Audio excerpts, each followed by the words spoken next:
कालीन विश्व में लोकतंत्र 9th क्लास का पहला चैप्टर है और ये दूसरा पार्ट है इस सीरीज़ का। अगर आपने पहला पार्ट नहीं देखा है तो पहले आप जाकर उसे देख लीजिए, तभी आपको ये समझ में आएगा। तो चलिए शुरू करते हैं। हमने पहले पार्ट में ये सब पढ़ लिया था, वयस्क मताधिकार। अब हम पढ़ेंगे कि उपनिवेशवाद का अंत कैसे हुआ।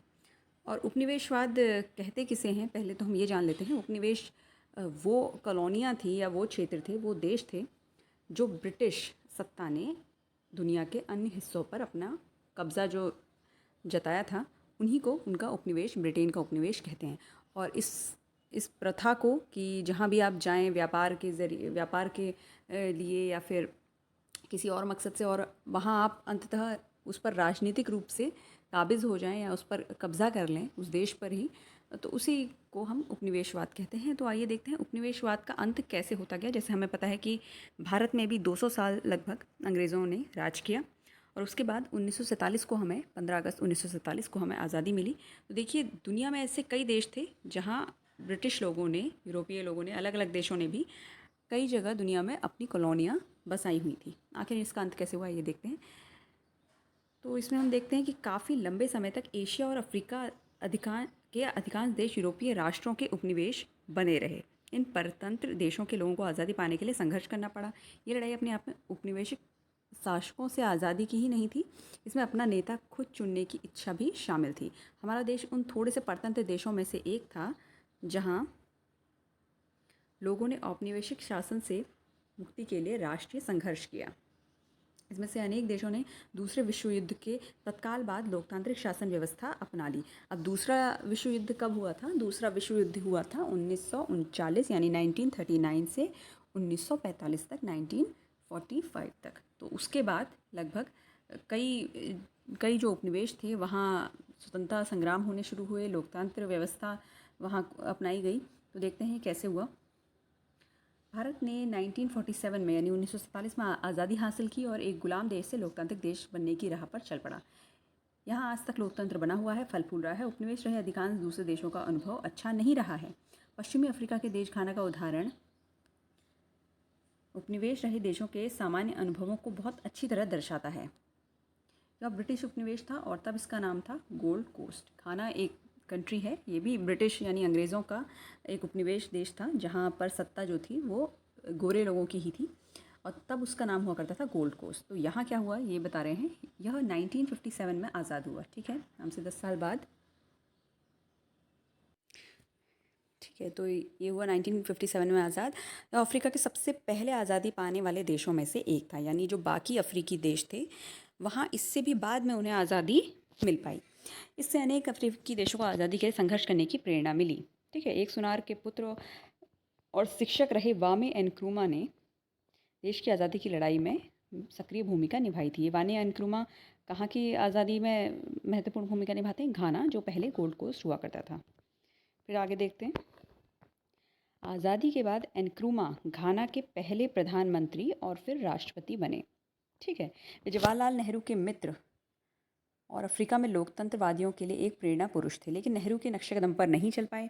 उन्होंने अपने आप को आजीवन राष्ट्रपति के रूप में चुनवा लिया, लेकिन थोड़े समय बाद ही 1966 में यानी 1966 में सेना ने उनका तख्ता पलट कर दिया। घाना की तरह ही अधिकांश अफ्रीकी देशों का रिकॉर्ड कमोबेश इसी तरह का रहा है। देखिए, पहले तो उनमें ये चाहत होती है कि आप गोरों से आज़ादी पालें, लेकिन जो फिर उस स्वतंत्रता संग्राम को लीड कर रहे होते हैं, उसका नेतृत्व कर रहे होते हैं, धीरे धीरे उनमें शक्ति और सत्ता की लोलुपता ऐसी बढ़ जाती है कि वो अपने आप को, वहाँ का कॉन्स्टिट्यूशन या जो भी रूल है, वो इस तरह से रूल निकाल देते हैं कि वो आजीवन, यानी जब तक वो जिंदा रहें तब तक वो उस देश के सर्वोच्च पद पर आसीन रहें। तो ये जो तानाशाही प्रवृत्ति उनके अंदर आ जाती है, इस वजह से अफ्रीका समेत कई देशों में लोकतंत्र जो है वो उतने सफल तरीके से नहीं चल पाया जितना कि भारत में। लेकिन थोड़े समय बाद ही, ठीक है, ये हमने देख लिया कि सेना ने ही उनका तख्ता पलट कर दिया जब ये देखा कि इन्होंने इस तरह की एक व्यवस्था कर दी है कि ये आजीवन राष्ट्रपति यानी पूरे जीवन पर्यंत ये राष्ट्रपति रहेंगे। फिर देखते हैं कि घाना की तरह ही अफ्रीकी देशों का रिकॉर्ड भी इसी तरह का रहा है जिन्होंने आज़ादी के बाद लोकतांत्रिक शासन व्यवस्था अपनाई थी, लेकिन वहाँ लोकतंत्र लंबे समय तक नहीं चल पाया क्योंकि वहाँ कुछ इस तरह के तत्व आ गए थे जिसमें लोगों को, वहाँ रहने वाले लोगों को ही कोई अधिकार नहीं है। तो ये आपकी एक्टिविटी है, ये आप इसमें देख कर करिए। फ़िलहाल हम पढ़ने वाली चीज़ों पर फोकस करेंगे। अब हाल का दौर यानी वर्तमान की क्या स्थिति है ये देख लेते हैं। लोकतंत्र की दिशा में ज़्यादा तेज़ी से कदम उठाने का सिलसिला लातिनी अमेरिका के अनेक देशों में लोकतांत्रिक व्यवस्था की बहाली के साथ 1980 के बाद शुरू हुआ। 1990 के दशक में सोवियत संघ के बिखराव के साथ यह प्रक्रिया और तेज़ हो गई। पोलैंड वाली कथा से हमने जाना कि सोवियत संघ का अपने पड़ोसी पूर्वी यूरोपीय साम्यवादी देशों पर नियंत्रण था। 1989 से 90 यानी 1989 से 90 के दौर में पोलैंड और अनेक दूसरे देश सोवियत के नियंत्रण से बाहर हो गए। जैसा कि हम पहले भी इसके पहले पार्ट में हम चर्चा कर चुके हैं कि जो शीत युद्ध था यानी 1945 के बाद द्वितीय विश्व युद्ध के बाद जो अमेरिका और रशिया एक दूसरे के सामने आ गए थे, कोई प्रॉपर युद्ध नहीं हुआ, कोई जो सक्रिय युद्ध कहते हैं जिसे कि मारा मारी और यहाँ से बम उस देश पर गिराए जा रहे हैं, वहाँ से कोई सैनिक, कोई ऐसी लड़ाई नहीं थी। लेकिन सबको पता था कि ये एक दूसरे के दुश्मन हैं, क्योंकि इनकी जो विचारधारा थी वो अलग अलग थी। अमेरिकी गुट की विचारधारा जो थी वो पूंजीवादी गुट का नेता था, और जो रूस है या सोवियत संघ जिसे हम अन्य जो पूर्वी यूरोप के देश जो मिलकर एक संघ कहलाते थे, उनकी जो विचारधारा थी वो साम्यवादी थी। तो इस तरह से हम देखते हैं, तो जिस तरह से 1990 के आते आते सोवियत संघ बिखरने लगा था, उससे भी लोकतंत्र मजबूत होता गया। वहाँ के जो उसके सोवियत संघ के इर्द गिर्द जो देश थे, उन्होंने लोकतांत्रिक शासन प्रणाली वे अपनाते गए। आखिर 1991 में सोवियत संघ खुद भी बिखर गया। सोवियत संघ में कुल 15 गणराज्य थे। ये सभी स्वतंत्र देशों के रूप में सामने आ गए। इनमें से अधिकांश ने लोकतांत्रिक शासन व्यवस्था ही अपनाई, और यूरोप पर से सोवियत संघ की समाप्ति और सोवियत संघ के टूटने का दुनिया के राजनीतिक नक्शे पर बहुत बड़ा प्रभाव पड़ा। जाहिर सी बात है, 15 के लगभग आसपास के देश अगर एकदम से लोकतांत्रिक रूप में बदल जाएं, तो जाहिर सी बात है ये एक बहुत बड़ा बदलाव है। घाना की राजधानी अकरा में बना एनक्रूमा स्मारक पार्क, और स्मारक एनक्रूमा की मौत के 20 साल बाद 1992 में बना। ये देखिए वही एनक्रूमा जिन्होंने पहले तो आज़ादी में महत्वपूर्ण भूमिका निभाई, लेकिन उसके बाद वो वहीं के उन्होंने आजीवन अपने आप को राष्ट्रपति घोषित कर दिया, जिससे बाद में उनका तख्ता पलट हुआ। तो ये देखते हैं आगे क्या है। इस अवधि में भारत के पड़ोस में भी काफ़ी बड़े बदलाव हुए। जैसा कि आप देख सकते हैं, 1990 के दशक में ही पाकिस्तान और बांग्लादेश में सैनिक शासन की जगह लोकतंत्र का आगमन हुआ। ठीक है, तो ये भारत का ही हिस्सा थे पहले, लेकिन इंडिया और पाकिस्तान तो आज़ादी के बाद ही, और बांग्लादेश जो आप देखते हैं 71 के युद्ध में जो एक अलग पूर्वी पाकिस्तान होकर बांग्लादेश का उदय होता है। पहले यहाँ सैनिक शासन था, लेकिन 1990 के बाद से यहाँ भी लोकतंत्र का आगमन हो गया। नेपाल में क्या हुआ? नेपाल में राजा ने अपने अनेक अधिकार चुने हुए प्रतिनिधियों की सरकार को सौंपे। देखिए वहाँ भी राजशाही है नेपाल में, लेकिन वहाँ फिर धीरे धीरे उस वक्त तक राजशाही थी, और धीरे धीरे उन्होंने ऐसे चुने हुए लोगों को अपने अधिकार सौंपने शुरू किए ताकि वो खुद को लोकतांत्रिक बना सकें या कहला सकें। ठीक है, और खुद संवैधानिक प्रमुख बने रहे। लेकिन ये बदलाव स्थायी नहीं थे। 1999 में जनरल मुशर्रफ ने पाकिस्तान में फिर देख लेते हैं। ठीक है, हाँ, तो ये बता रहे हैं कि ये तो नेपाल की बात थी ऊपर, लेकिन यहाँ नीचे पाकिस्तान की बात हो रही है। इसमें 1999 यानी 1999 में जनरल मुशर्रफ ने पाकिस्तान में फिर से सैनिक शासन कायम किया। 1990 के करीब लगभग पाकिस्तान में एक बार लोकतंत्र का आगमन हुआ था, लेकिन 99 में जनरल परवेज़ मुशर्रफ, आप में से कईयों ने उनका नाम सुना होगा, तो उन्होंने सैन्य तख्ता पलट कर दिया। और नेपाल में क्या हुआ? 2005 में नेपाल के नए राजा ने चुनी हुई सरकार को बर्खास्त कर दिया। पहले तो उन्होंने अपने अधिकार जो हैं वो चुने हुए जो प्रतिनिधि हैं उनको सौंपकर सिर्फ संवैधानिक प्रमुख बनना स्वीकार किया, लेकिन बाद में जब उन्हें लगा कि उनके अधिकारों पर या उनके जो महत्व में अगर कमी आ गई है, तो इसलिए उन्होंने सरकार को ही बर्खास्त कर दिया, और पिछले दशक में लोगों को दी गई राजनीतिक आज़ादी जो दी गई थी उस समय, उसको भी उन्होंने समाप्त कर दिया। लेकिन 2006 में जो था नेपाल में फिर से लोकतांत्रिक शक्तियों की विजय हुई। राजा को संसद की बैठक बुलानी पड़ी, और संसद ने राजा की शक्तियों को घटाकर उसे सिर्फ नाम मात्र का शासक बना दिया। नाम मात्र का शासक आप कह सकते हैं जैसे इंडिया में राष्ट्रपति की स्थिति है, हालांकि वो सर्वोच्च व्यक्ति कहलाते हैं, पहले नागरिक कहलाते हैं इस देश के, लेकिन उनके पास जो हैं उन्हें सिर्फ मोहर लगाने वाले एक व्यक्ति के रूप में भी जाना जाता है, क्योंकि अधिकतर जो वास्तविक यहाँ शक्ति है वो प्रधानमंत्री के हाथों में है। तो इसी तरह से नाम मात्र का शासक बना दिया वहाँ उन्हें, राजा को भी, नेपाल में। लेकिन 2008 में, अब पाकिस्तान की बात हो रही है, लेकिन 2008 में पाकिस्तान में फिर से लोकतांत्रिक बना और नेपाल राजशाही को ख़त्म करने के बाद एक लोकतांत्रिक गणराज्य के रूप में उभरा। इस अवधि में नित नए देशों में लोकतांत्रिक व्यवस्था कायम होने और उसकी चाह बढ़ने की प्रवृत्ति ही प्रमुख रही। तो देखिए, होते होते कभी लोकतंत्र आया, फिर राजशाही या किसी सैन्य तख्ता पलट हुआ इन देशों में, हमारी जो पड़ोसी देशों की बात हो रही है, लेकिन अंततः आते आते सब लोकतंत्र की राह पर ही चल निकले। ठीक है, तो ये हमें बता रहा है कि लोकतंत्र का विकास किसी भी देश में किस तरह से हुआ और दुनिया भर में लोकतंत्र की प्रवृत्ति कैसे दिखाई देती है, हमें कहाँ से ये सब शुरू होता है। ठीक है, ये दौर अब भी जारी है और सन 2016 तक लगभग 140 देशों में बहुदलीय प्रणाली के तहत चुनाव कराए जाते थे। बहुदलीय यानी जिस देश में दो से ज़्यादा दल हों, एक से ऑफकोर्स ज़्यादा दल हों, किसी एक ही दल का प्रभुत्व ना हो। यह संख्या पहले कभी भी इतनी अधिक नहीं रही।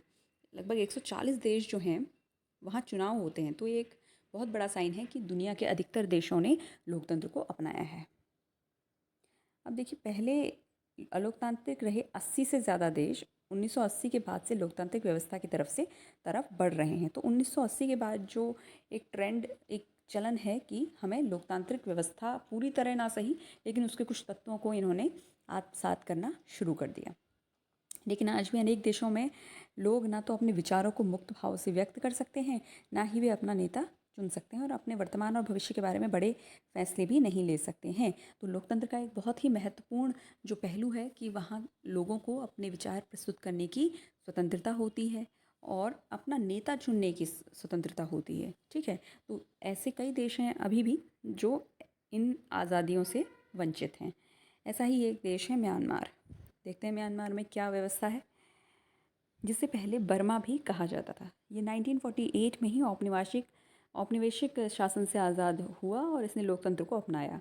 लेकिन 1962 में सैनिक तख्ता पलट से लोकतंत्र का अंत हो गया। 1990 में लगभग 30 वर्षों बाद पहली बार चुनाव कराए गए। आंग सान सू ची की अगुवाई वाली नेशनल लीग फॉर डेमोक्रेसी, आपने इनका नाम सुना होगा, आंग सान सू ची, इनकी पार्टी का नाम था national league for democracy NLD, ने चुनाव जीते।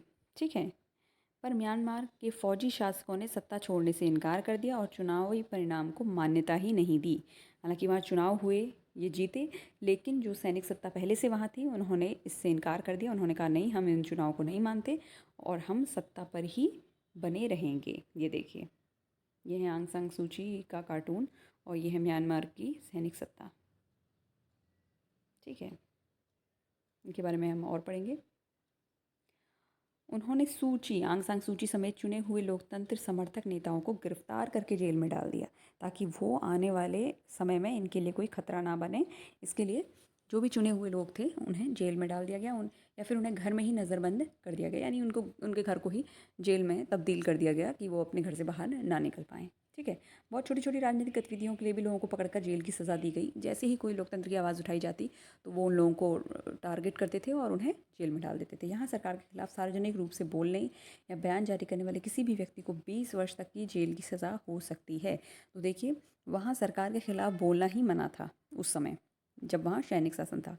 अब देखते हैं, म्यांमार की फौजी सरकार की ज़्यादतियों से तंग आकर वहाँ के 6 से 10 लाख लोगों ने अपना घर बार छोड़ दिया और दूसरी जगह पर शरणार्थी बनकर रह रहे हैं। नज़रबंदी की सज़ा झेलने के बावजूद भी सूची ने लोकतंत्र के लिए अपना अभियान जारी रखा। उनके अनुसार बर्मा में लोकतंत्र की मुहिम वहाँ के लोगों का विश्व समुदाय के स्वतंत्र और बराबरी के सदस्य के रूप में पूर्ण और सार्थक जीवन जीने का संघर्ष है। तो ये कहती हैं कि विश्व बिरादरी जो है, विश्व समुदाय के स्वतंत्र और बराबरी के सदस्य के रूप में पूर्ण और सार्थक जीवन जीने का संघर्ष है। किस चीज़ का संघर्ष? लोकतंत्र को प्राप्त करने का संघर्ष। ये आंग सान सू ची, जो जिनकी पार्टी का नाम है NLD, जो जीती हुई नेता थी, उनको जिन्हें नज़रबंद किया गया, उनके शब्द हैं। उनके संघर्ष को अंतर्राष्ट्रीय स्तर पर मान्यता मिली है। उन्हें नोबेल शांति पुरस्कार भी मिला है। अंत में उनके नेतृत्व में NLD ने 2015 के ऐतिहासिक चुनाव लड़े और एक लोकतांत्रिक गणराज्य स्थापित किया, यानी 2015, कुछ ही साल पहले वो फिर सत्ता में आए। तो आइए देखते हैं आगे, ये एक्टिविटी है आप लोगों के लिए कि म्यांमार को ढूंढना है। और इनके जीवन पर एक संक्षिप्त निबंध लिखना है। म्यांमार में लोकतंत्र के लिए संघर्ष से संबंधित अधिकारों की खबरों को जमा करें।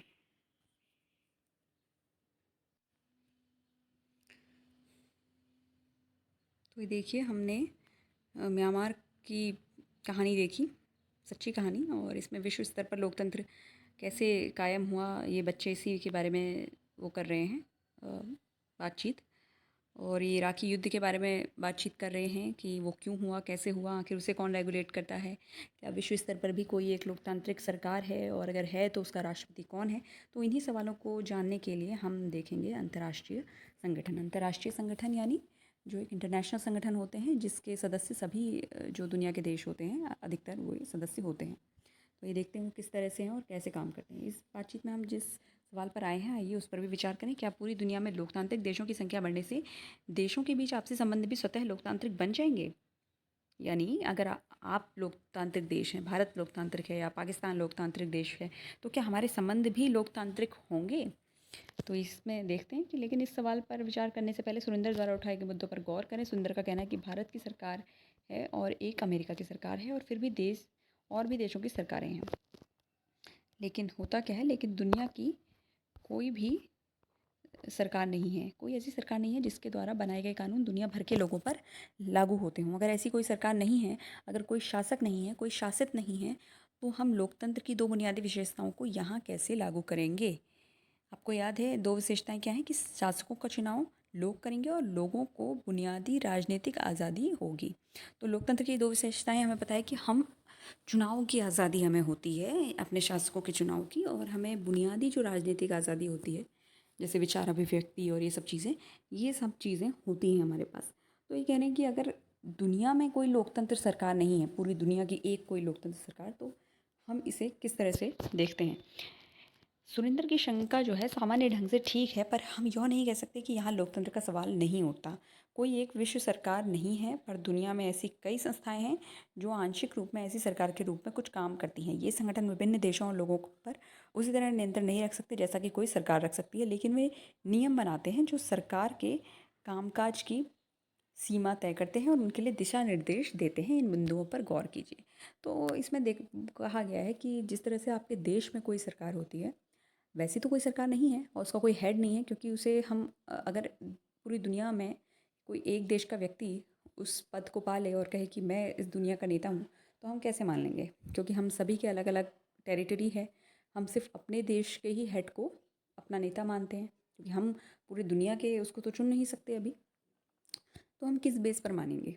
और अगर वो व्यक्ति कहेगा कि अगर मैं इस पूरी दुनिया की सरकार का नेता हूँ तो मेरा देश सबसे शक्तिशाली है, तो ये भी नहीं माना जा सकता। लेकिन कई ऐसे संगठन हैं जो नियम बनाते हैं, जो लड़ाई करने वाले देशों को या फिर एक दूसरे पर अटैक करने वाले देशों के लिए एक अवरोधक का काम करते हैं और उन्हें कई तरह से विश्व की बिरादरी से बाहर करने के लिए या फिर उनके साथ अपने व्यापारिक संबंध और अन्य जो आर्थिक संबंध ये सब चीज़ें होती हैं इसको दूर कर इससे उनको इन संगठन से बाहर करके या उसके साथ अपने व्यापारिक और आर्थिक संबंध जो फ़ायदे वाले संबंध होते हैं उनको तोड़कर उन्हें सही लाइन पर लाने की कोशिश करती है, अगर आसान भाषा में इसे समझना चाहें तो ये देखते हैं, इन बिंदुओं पर गौर करें।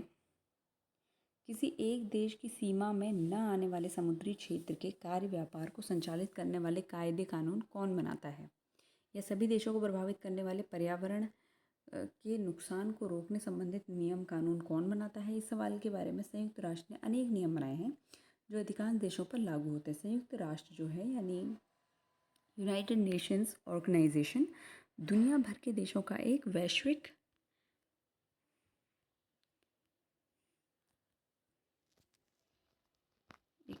मंच है। यहाँ गया,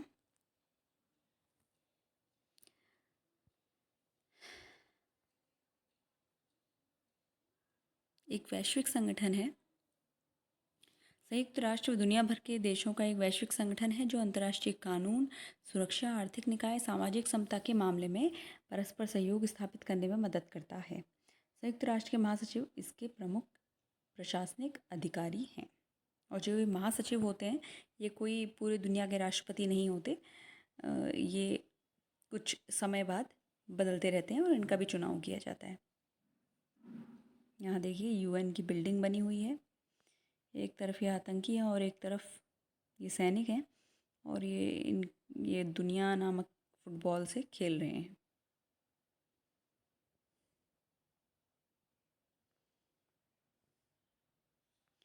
जब कोई देश दूसरे देश पर गलत ढंग से हमला करता है तब क्या होता है? संयुक्त राष्ट्र की ही एक संस्था संयुक्त राष्ट्र सुरक्षा परिषद के जिम्मे विभिन्न देशों के बीच शांति और सुरक्षा बनाए रखने की जिम्मेवारी है। ये एक अंतर्राष्ट्रीय शांति दस्ता बनकर गलती करने वालों के खिलाफ कार्रवाई कर सकती है। देखिए हर देश अपने आप को ताकतवर समझता है और कहीं ना कहीं से अपने दुश्मन देश पर भारी पड़ना चाहता है, लेकिन ऐसे में अगर कभी लड़ाई हो जाती है तो उनके बीच में मध्यस्थता कौन करेगा? आखिर कोई तीसरा देश तो करेगा नहीं। हम उसे क्यों इतनी पावर देंगे कि वो हमारे बीच में आकर बोले? तो एक ऐसी संस्था है जिसके हम सभी देश सदस्य हैं। तो वो एक संस्था जो है वो जब हमारे बीच में इंटरवीन करती है या दखल देती है तो हमें सुनना पड़ता है। वो इसलिए सुनना पड़ता है हर देश को क्योंकि उसके साथ साथ कई कानून और कई सारे फ़ायदे नुकसान ये सब जुड़े हुए हैं और उस पर वो कई तरह के नियम लागू करती है, कानून लागू करती है कि ताकि दो देश इस तरह के घातक युद्धों में सम्मिलित ना हों। और अगर बेवजह कोई देश किसी पर आक्रमण करता है तो अन्य देश जो हैं उस संगठन के यानी यूनाइटेड नेशंस के उससे अपने आर्थिक जितने भी उसको लाभ हो रहे हैं या फिर आर्थिक संबंध जो हैं वो उनसे कट कर सकते हैं। तो इसके लिए शांति दस्ता बनाकर भी भेजती है, कार्रवाई भी की जाती है। देखिए जब सरकारों को पैसे की ज़रूरत होती है तो उन्हें उधार कौन देता है? ये काम अंतर्राष्ट्रीय मुद्रा कोष करता है। ठीक है, विश्व बैंक भी सरकारों को ऋण देता है। जब किसी देश को पैसे की ज़रूरत है तो एक वर्ल्ड बैंक हमने बना लिया है जिसके सभी सदस्य हैं, जिसके पास अधिक पैसा है तो वो उसे एक ऐसा फंड है जहां हम सब ने ही पैसे जमा कर रखे हैं और ज़रूरत के समय पर वो सभी देशों के काम आ सकता है। तो एक ऐसी व्यवस्था है जैसा हम हमारे बैंक में होती है। उधार देने से पहले ये संस्थाएं संबद्ध सरकार से अपना हिसाब किताब दिखाने के लिए कहती हैं और उनकी आर्थिक नीतियों में भी बदलाव का निर्देश देती हैं। ठीक है, ये मुफ्त में नहीं दिया जाता बल्कि ये उधार दिया जाता है। तो अंतर्राष्ट्रीय मुद्रा कोष किया जाता है और वर्ल्ड बैंक जिसे कहते हैं। आखिर क्या ये निर्णय लोकतांत्रिक हैं? तो ये जो निर्णय यूएन यानी यूनाइटेड नेशंस जो संयुक्त राष्ट्र संघ लेता है क्या वो लोकतांत्रिक निर्णय हैं? आइए देखते हैं। तो आइए देखते हैं कि क्या वो निर्णय लोकतांत्रिक होते हैं जो ऐसी अंतर्राष्ट्रीय संस्था जैसे यूएन जैसी संस्था करती हैं। आइए बढ़ते हैं आगे। इस प्रकार हम देखते हैं कि विश्व स्तर पर अनेक ऐसी संस्थाएं हैं जो कुछ ऐसे काम करती हैं जिन्हें कोई भी विश्व सरकार करती, लेकिन हमें यह जानने की ज़रूरत भी है कि ये संस्थाएं खुद कितनी लोकतांत्रिक हैं। और इस बात को जांचने का सबसे अच्छा पैमाना यह है कि खुद को प्रभावित करने वाले फैसलों में इन संस्थाओं के सदस्य देशों को किस हद तक स्वतंत्र और बराबरी की भागीदारी मिलती है। तो हम ये देखेंगे कि इस संगठन में हर देश का जो स्थिति है वो बराबर है या नहीं है। इस परिप्रेक्ष्य में कुछ वैश्विक संस्थाओं के संगठन और कामकाज पर नज़र डालनी चाहिए। संयुक्त राष्ट्र के सभी 193 सदस्य देशों 1 सितंबर 2012 की स्थिति है ये को संयुक्त राष्ट्र महासभा में एक एक वोट मिला हुआ है। तो यानी इस लेवल पर तो सब समान है क्योंकि इन्हें जो महासभा है वहाँ सभी राष्ट्रों को एक एक मत मिला हुआ है। संयुक्त राष्ट्र महासभा की बैठक सदस्य देश के प्रतिनिधियों द्वारा चुने गए अध्यक्ष का अगुवाई में हर साल चलती है। तो महासभा की जो बैठक होती है वो सदस्य देश के प्रतिनिधियों द्वारा जो चुने गए अध्यक्ष, जैसा कि मैंने पहले भी कहा था कि इनके जो अध्यक्ष होते हैं वो चुने जाते हैं। तो इस अगुवाई में हर साल इनकी बैठक होती है और महासभा का स्वरूप काफ़ी कुछ संसद की तरह होता है जिसमें सभी तरह की चर्चाएं होती हैं। इस हिसाब से संयुक्त राष्ट्र बहुत ही लोकतांत्रिक संगठन लगेगा। ठीक है, लेकिन विभिन्न देशों के बीच टकराव की स्थिति में महासभा कोई कार्रवाई नहीं कर सकती क्योंकि हर देश अपने आप में संप्रभु है। यानी उस पर कोई बाहरी ताकत उसे ये नहीं बताएगी कि उसे क्या करना है। ठीक है, अपने में ही वो प्रभुत्व संपन्न है। तो ऐसे में इसकी क्या उपादेयता है यानी क्या उपयोगिता है अगर ऐसा वो कुछ नहीं कर सकती? तो आइए देखते हैं। संयुक्त राष्ट्र की सुरक्षा परिषद ऐसे महत्वपूर्ण फैसले लेती है। इसके कुल 15 सदस्य होते हैं। परिषद के 5 जो होते हैं वो स्थायी सदस्य होते हैं। ये बहुत इंपॉर्टेंट है, इसे आप हमेशा याद रखिएगा। 5 जो स्थायी सदस्य हैं उनमें है अमेरिका, रूस, ब्रिटेन, फ्रांस और चीन, यानी एशिया से सिर्फ एक ही देश जो है इनका सदस्य है। बाकी अमेरिका है और बाकी यूरोप के हैं 3। तो ये देखते हैं इसमें क्या है। बाकी 10 सदस्यों का चुनाव जो है आम सभा 2 वर्ष के लिए करता है। तो 15 सदस्य हैं कुल, 5 स्थायी, ये तो हमेशा रहेंगे, और जो अस्थायी सदस्य हैं वो हर 2 साल में उनके चुनाव होते रहते हैं। पर असली जो ताकत होती है वो 5 स्थायी सदस्यों के हाथ में ही होती है। स्थायी सदस्य ही खासकर अमेरिका संयुक्त राष्ट्र के कामकाज पर होने वाले खर्च का ज़्यादातर भाग वहन करते हैं। इन स्थायी सदस्यों को वीटो अधिकार मिला हुआ है। अब वीटो अधिकार क्या है इसमें देखते हैं। अगर कोई भी स्थायी सदस्य देश इस अधिकार का प्रयोग करता है तो सुरक्षा परिषद उसकी मर्जी के खिलाफ फैसला नहीं कर सकती। इसी के चलते संयुक्त राष्ट्र को ज़्यादा लोकतांत्रिक बनाने की मांग करने वाले लोगों और देशों की संख्या बढ़ती जा रही है। तो इसमें भी हम देखते हैं कि जो वीटो है, यानी कोई भी अगर आप फैसला करेंगे और उसके खिलाफ इन 5 में से किसी एक ने भी मत दे दिया अपना, तो उस फैसले को टाल दिया जाएगा, उस फैसले को इम्प्लीमेंट नहीं किया जाएगा, कार्यान्वित नहीं किया जाएगा। तो ऐसे में जहाँ सिर्फ संयुक्त राष्ट्र संगठन में सिर्फ 5 ताकतवर देशों का ही दबदबा है, तो इसे क्या हम वास्तविक रूप से लोकतांत्रिक कह सकते हैं? तो इसे अधिक लोकतांत्रिक बनाने के लिए सभी अन्य देशों ने मांग समय समय पर की है। आइए आगे देखते हैं। अंतर्राष्ट्रीय मुद्रा कोष दुनिया के किसी भी देश को उधार और ऋण देने वाली सबसे बड़ी संस्था है। इसे आप समझ सकते हैं, ये पूरे एक विश्व का ही एक बैंक है जो विश्व में किसी को भी अगर ज़रूरत है तो यहाँ से वो ऋण ले सकता है, उधार ले सकता है। पर इसके सभी 189 सदस्य देशों, यानी 12 अप्रैल 2016 की स्थिति है ये, को समान मताधिकार प्राप्त नहीं है। इस परिप्रेक्ष्य में हर देश इस कोष में जितने धन का योगदान करता है उसी अनुपात में उसके वोट का वज़न भी तय होता है। मुद्रा कोष के 40% से अधिक वोटों पर सिर्फ 7 देशों America, Japan, Germany, France, UK, Italy, Canada का अधिकार है। ये सभी विकसित देश हैं और जाहिर सी बात है इनकी आर्थिक स्थिति अच्छी है, तो इनका जो योगदान होगा वो भी ज़्यादा होगा।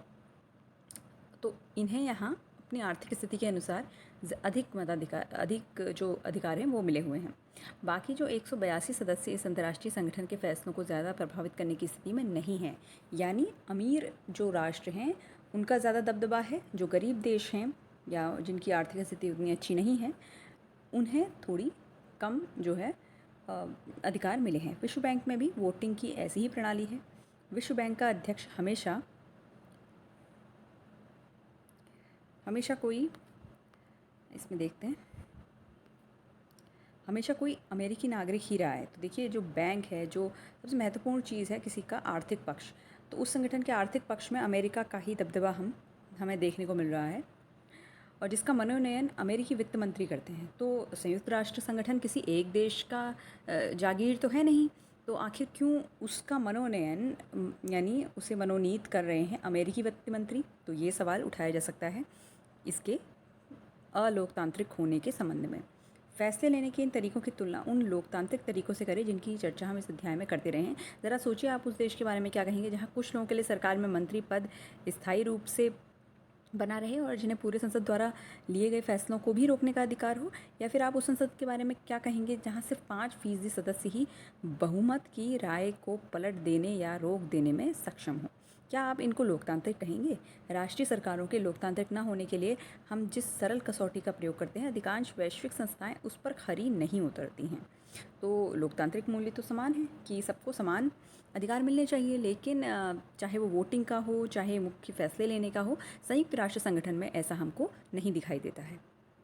अगर वैश्विक संस्थाएं लोकतांत्रिक संस्थाएं नहीं हैं तो क्या वे कम से कम पहले की तुलना में ज़्यादा लोकतांत्रिक हो रही हैं?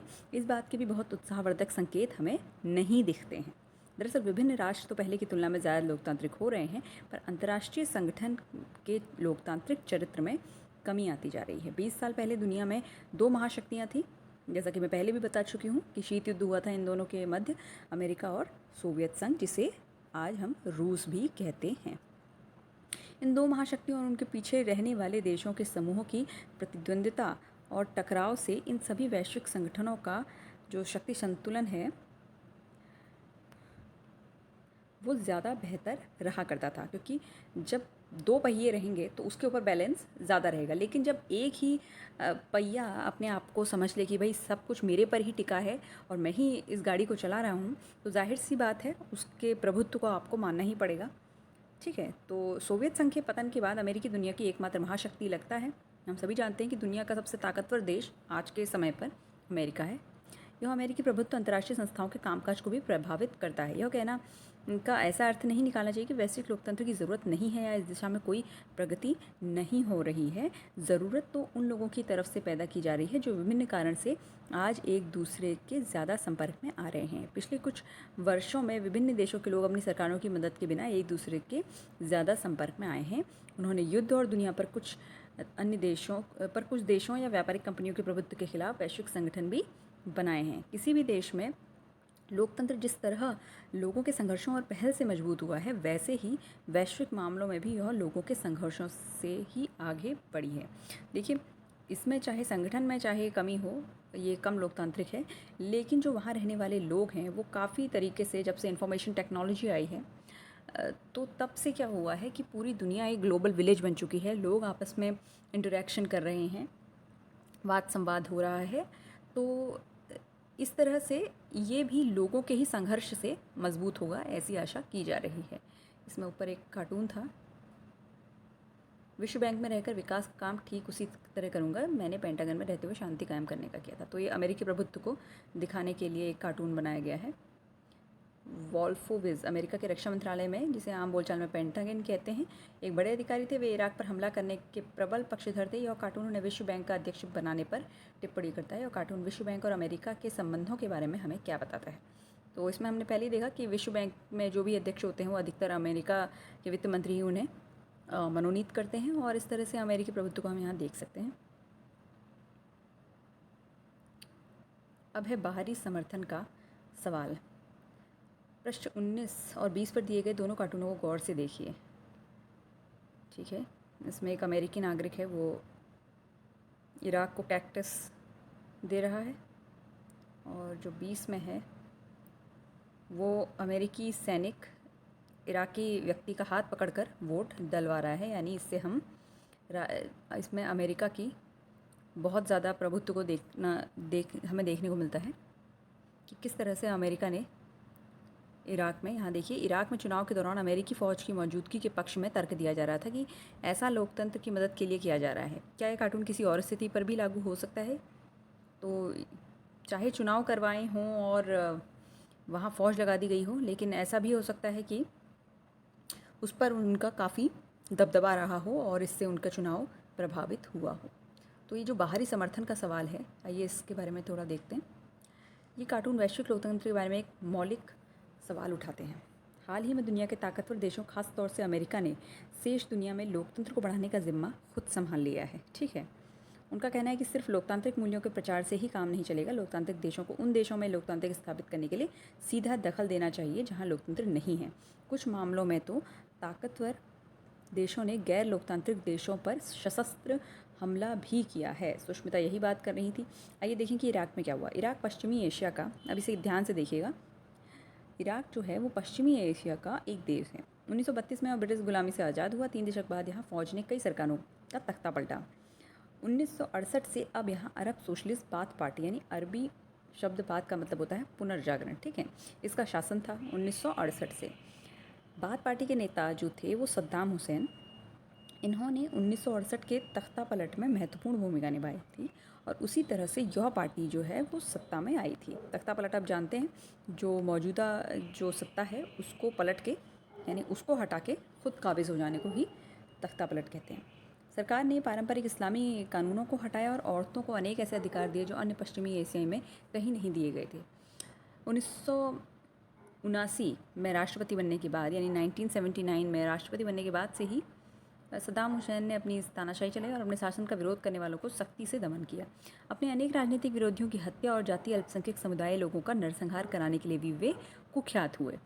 अमेरिका और ब्रिटेन आदि उसके सहयोगी देशों ने आरोप लगाया कि इराक के पास गुप्त परमाणु हथियार और जनसंहार के हथियार हैं और इससे दुनिया को बहुत ख़तरा है।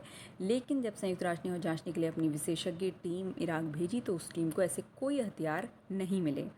फिर भी 2003 में अमेरिका और उसके साथी देशों ने इराक पर हमला किया, उस पर कब्ज़ा किया, सद्दाम हुसैन को सत्ता से हटा दिया। अमेरिका ने अपनी पसंद की अंतरिम सरकार बनवा दी। इराक के खिलाफ युद्ध को सुरक्षा परिषद ने भी मंजूरी नहीं दी थी। सुरक्षा परिषद आपको याद है, वो 5 स्थायी सदस्य। संयुक्त राष्ट्र महासचिव कोफी अन्नान ने कहा कि इराक के खिलाफ अमेरिकी युद्ध जो है वो गैर कानूनी है। तो देखिए हुआ क्या कि अमेरिका और ब्रिटेन ने एक ऐसी अफवाह चलाई कि जो सद्दाम हुसैन है, क्योंकि वो खुद तानाशाह था, लेकिन उस पर कुछ ऐसे झूठे आरोप भी मढ़े कि उसने उनके पास परमाणु हथियार हैं, गुप्त हैं, जनसंहार के हथियार हैं, जो जिससे पूरे दुनिया को ख़तरा हो सकता है, और इस बिना पर उन्होंने वहाँ हमला कर दिया। और जब वहाँ जांच की गई तो ऐसा कुछ भी नहीं मिला। और जो संयुक्त राष्ट्र महासचिव थे कोफी अन्नान उस वक्त के, तो उन्होंने भी इस युद्ध को इराक के ख़िलाफ़ जो अमेरिका ने छेड़ा था उसे गैर कानूनी करार दिया। तो देखिए लोकतंत्र को स्थापित करने के नाम पर भी कितना उसका आप अनर्थ कर सकते हैं, कितना आप उसका मिसयूज़ कर सकते हैं, इसका एक उदाहरण है। इराक का उदाहरण कई मूलभूत प्रश्न उठाता है कि जिन पर हमें सोचने की ज़रूरत है। क्या यह लोकतंत्र को बढ़ावा देने का सही तरीका है? क्या किसी देश में लोकतंत्र की स्थापना करने के लिए किसी लोकतांत्रिक देश को उस देश पर हमला कर देना चाहिए? क्या बाहरी सहायता हर मामले में मददगार साबित होती है, या वो केवल तभी मददगार होती है जब किसी देश के लोग अपने यहाँ के समाज को लोकतांत्रिक बनाने के संघर्ष में लगे हों? इसका मतलब है कि अगर आपका देश लोकतांत्रिक नहीं है तो क्या किसी बाहरी लोकतांत्रिक देश को आना चाहिए कि यहाँ लोकतंत्र स्थापित करिए, या फिर वहाँ के लोगों को ही इसके लिए संघर्ष करना चाहिए? अगर बाहरी दखल से किसी भी देश में लोकतंत्र कायम हो भी जाता है तो क्या वह टिकाऊ होगा? क्या इससे अपने नागरिकों को समर्थन प्राप्त होगा? कोई बाहरी शक्ति लोकतंत्र कायम कर दे, क्या यह विचार लोकतंत्र की बुनियादी भावना के एकदम उलट नहीं है? इस अध्याय में सीखी गई बातों की रोशनी में इन सवालों पर विचार कीजिए। गठबंधन लोगों, संगठनों, पार्टियों या राष्ट्रों का एकजुट होना।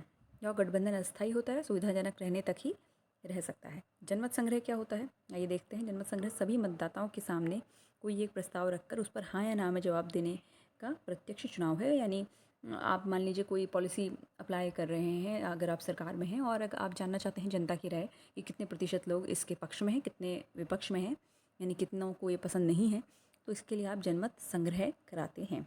यह नए संविधान, किसी कानून या सरकार का किसी एक नीति पर कराया जा सकता है। ठीक है। तख्ता पलट क्या होता है, इसको हमने बार बार इस अध्याय में देखा। किसी सरकार को गैर कानूनी ढंग से, जी हाँ, ये सिर्फ सरकार को हटाना नहीं होता बल्कि गैर कानूनी ढंग से अचानक उखाड़ फेंकने को ही तख्ता पलट कहते हैं। ये हिंसक हो भी सकता है और नहीं भी हो सकता है। और ऐसे कई उदाहरण हमें पाकिस्तान में या फिर कई अन्य देशों में भी देखने को मिलते हैं, इराक में भी देखने को मिले। मजदूर संख्या है मजदूरी करने वालों का अपने रोज़गार को बनाए रखने और बेहतरी के उद्देश्य से बना संगठन, जिसमें वो अपनी अधिकारों की आवाज़ उठाते हैं उस संगठन के माध्यम से। साम्यवादी शासन किसे कहते हैं? साम्यवादी पार्टी द्वारा चलाए जाने वाला किसी देश का शासन जिसमें अन्य पार्टियों को सत्ता के लिए प्रयास करने की इजाज़त नहीं होती। राज्य सारी बड़ी संपत्ति और उद्योगों पर नियंत्रण रखता है। देखिए साम्यवाद का जो शाब्दिक अर्थ है उसका अर्थ है साम्य होना, यानी हर किसी की बराबरी, कोई ऊपर से आप पर काबिज नहीं होगा, बल्कि हर किसी को अपनी आवश्यकता के अनुसार और अपनी सामर्थ्य के अनुसार जो मिलता है उसे ही हम साम्यवादी शासन कहते हैं। इसमें कोई दल वगैरह ये सब नहीं होता, बल्कि ये अंतिम रूप में एक दल विहीन राज्य की एक कल्पना करते हैं, जहाँ कोई किसी पर शासन ना करे, बल्कि ऐसा ही सिस्टम बन जाए जहाँ सबको उनके ज़रूरत और मेहनत के अनुसार, सामर्थ्य के अनुसार सब कुछ मिले। राजनीतिक बंदी किसे कहते हैं? राजनीतिक बंदी हमने देखा आंग सान सू की के विषय में, जेल में डाले गए, अपने घर में नज़रबंद है ऐसे लोग जिनके विचारों, कामकाज, छवि को सरकार अपने लिए ख़तरा मानती है। अक्सर ऐसे लोग के खिलाफ झूठे या बढ़ा चढ़ाकर मामले दायर कर दिए जाते हैं और कानून द्वारा तय प्रक्रिया को ताक पर रखकर उन्हें कैद कर लिया जाता है। यानी गैर कानूनी रूप से उनको एक जगह पर ही कैद कर लिया जाता है, चाहे उनके घर में या जेल में। मार्शल लॉ किसे कहते हैं? सेना द्वारा प्रशासन और न्यायपालिका को अपने नियंत्रण में लेने के बाद लागू कायदे कानून, ये मार्शल लॉ सेना द्वारा लगाया जाता है। ठीक है। अब हड़ताल किसे कहते हैं? हड़ताल है कुछ शिकायतों के चलते या किसी मांग के पूरा ना होने तक मज़दूरों कर्मचारियों द्वारा सामूहिक रूप से काम करने से इनकार करना। अधिकांश लोकतांत्रिक देशों में हड़ताल जो होता है वो वैध होता है। यानी अगर किसी को कोई दिक्कत है, कोई शिकायत है, तो वो हड़ताल कर सकता है, अपने काम को रोक कर अपना ध्यान खींच सकता है उस अथॉरिटी का जिससे वो संबद्ध है। वीटो, वीटो किसे कहते हैं? किसी व्यक्ति, पार्टी या राष्ट्र को मिला वह अधिकार कि वह किसी कानून को अकेले रोक सकता है। वीटो किसी फैसले को रोकने या का असीमित अधिकार देता है, उसको लागू कराने का नहीं। वीटो लैटिनी भाषा का शब्द है जिसका अर्थ होता है मैं मना करता हूँ। ठीक है, तो ये बेसिकली मना करने का अधिकार है। उपनिवेश किसी अन्य शासन व्यवस्था के राजनीतिक नियंत्रण में रहने वाला जो क्षेत्र होता है उसे हम उपनिवेश कहते हैं। तो ये पार्ट यहीं पर समाप्त होता है और आई होप आपको ये सब समझ में आया होगा कि लोकतंत्र दुनिया के विभिन्न देशों में किस तरह से उसने काम किया और जो बड़ी बड़ी जो संस्थाएं हैं, अंतर्राष्ट्रीय संस्थाएं हैं, वो कितनी लोकतांत्रिक हैं और उन्हें लोकतांत्रिक बनाने के लिए क्या किया जा रहा है। इसका बेसिक कॉन्सेप्ट समझना बहुत ज़रूरी था। और अगर आपको ये वीडियो अच्छा लगा हो तो इसे लाइक कीजिए, शेयर कीजिए, सब्सक्राइब कीजिए और इसका पहला पार्ट ज़रूर देखिए और इन दोनों पार्ट्स को लाइक, शेयर, सब्सक्राइब कीजिए। Thank you so much.